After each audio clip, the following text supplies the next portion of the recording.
What is mine to do? A simple question,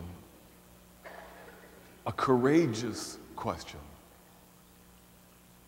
and a question that each of us who claims to follow Jesus must ask again and again and again. What is mine to do? Today's scriptures give us examples of people who are willing to ask that question in light of the background of their own life situation. It was the question Samuel of our first reading was willing to stand before God and ask, "Here I am, Lord. Speak, Lord, your servant is listening. What is mine to do?" It's the question of these first disciples called by Jesus, living in that first century Palestine in its background of poverty and oppression. They found in Jesus some dream that they had never imagined before, and they wanted to belong to that. And so they followed. What is ours to do, Jesus? Closer to our current day, Martin Luther King, whose memory we celebrate tomorrow, had to ask that question of himself in light of the background of the racism, oppression, and poverty that he saw all around him. Recently, that question has been put to us by the one who this Tuesday will become our 44th president. As he was campaigning, he asked each of us, whatever our political persuasion and whatever the outcome of the election, he said, we have to ask ourselves, what is mine to do? And yes, we do have to ask that question. In light of the background and reality of our life situation, near and wide, in light of the blessings that are ours, in light of the challenges of the economy and materialism, in light of the injustices of abortion and terrorism and war and torture, what is mine to do? And sometimes there are no obvious answers. I mean, there's some stuff we see, but there's sometimes that deeper question. But I believe that actually asking the question is what will allow us to become more deeper, more alive, more authentic persons and Christians. And I believe that not asking the question will keep us from being more alive, authentic, true, deeply alive Christians and persons. We've got to ask the question and then try to listen to the answer. How you know that in your God, or you feel it. And sometimes the answer might be something we feel overwhelmed by. Gosh, how can I ever do that? That's too scary. But actually, that's an important place to be, because I think it's then that God says, that's where I wanted you to be, because I want you to know it's not just you. It will be me through you. And when you make yourself available and willing, scared as you might be, it's then that I am able to work through you. And then you will realize it was never all about you in the beginning.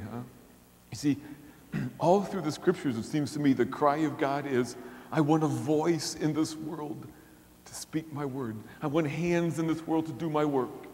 I want a face in this world to show my love. I want hearts in this world to hold my people. And maybe more precisely, it is God saying, I want your voice, your hands, your face, your heart to use to love the people of this world. What is mine to do?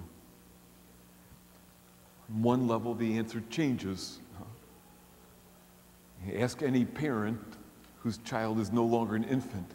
What was necessary when your child is a toddler is so different than when your child is in college, And yet on another level, the answer stays the same. I did a 2-hour radio program recently on vocations, and the host began by asking me, well, how would you define vocations? And I heard myself answering, well, really, there's only one vocation, capital V vocation. It's a vocation of every single person, and that is to love. That's it. Huh? That's vocation. Now, how we live that changes according to our life circumstances, or where my passion meets the needs of the world. And the more I try to listen to God, maybe I'll see that that vocation will be lived out as a priest, or a religious woman, or married, or as a nurse, or in any way. The small v vocation is how I live it out, but the capital V vocation is to love. And that was captured for me well in this brief poem called Otherwise the Darkness. And it goes like this. I have a cause. We need those, don't we? Otherwise the darkness and the cold gets in, and everything starts to ache. But my soul has a purpose. It is to love. And if I do not fulfill my heart's vocation, I suffer. If I do fulfill my heart's vocation, I suffer. But it's different suffering. There's a nobility to that, and a depth of connection with God and all God's people in that. That's authentic, holy, noble suffering, unlike the suffering that comes from not listening to what is mine to do. And the more we're willing to ask that question, I believe it starts to show up in a posture almost, a posture like, here I am. Or a posture like that listening to that inner voice for what is needed. Because you never know. Sometimes in the moment the need is there. Think just of what's been called the miracle on the Hudson.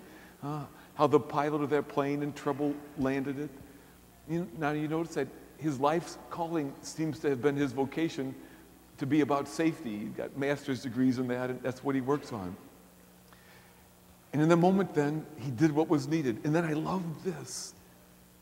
He listened enough to know it was his, even as the plane was taking on water, to walk up and down the plane twice just to make sure that everyone was led to safety.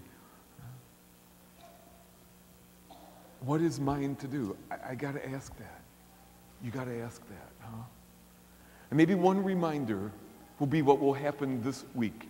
On Tuesday, we will inaugurate our next president. Anytime I hear a reminder about that inauguration, maybe it would be good to let that be a reminder that it is time for me to be re-inaugurated in what was commissioned for me at my baptism. What is mine to do for this world? And if I'm willing to ask that and respond, maybe then my prayer becomes more like that of the people of today's scriptures and holy men and women of every age. It looks a little bit different, but it's something like, well, here I am, God, here we are. Far from perfect, but willing. So God, help me know what is mine to do. My little part, my sometimes scary part, my important part. Here I am. Here we are.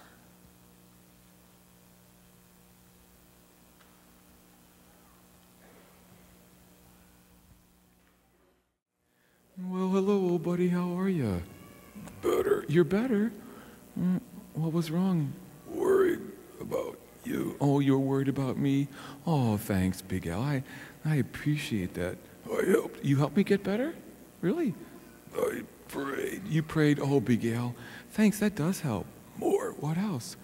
Saved your kidney stone. You saved my kidney stone? Oh. You want to see? I'd love to see it. Server. Okay, maybe the server's going to show me the kidney stone. Okay, I'm anxious to see what that looks like. Oh gosh, Big Al, yeah, you're right, Big Al. That's just what mine looked like, except mine was bigger than that. joking, just joking. That's good, I know. Well, that's nice too, Miguel. You prayed for me, and then you could try to cheer me up as well. And I think that's what we do.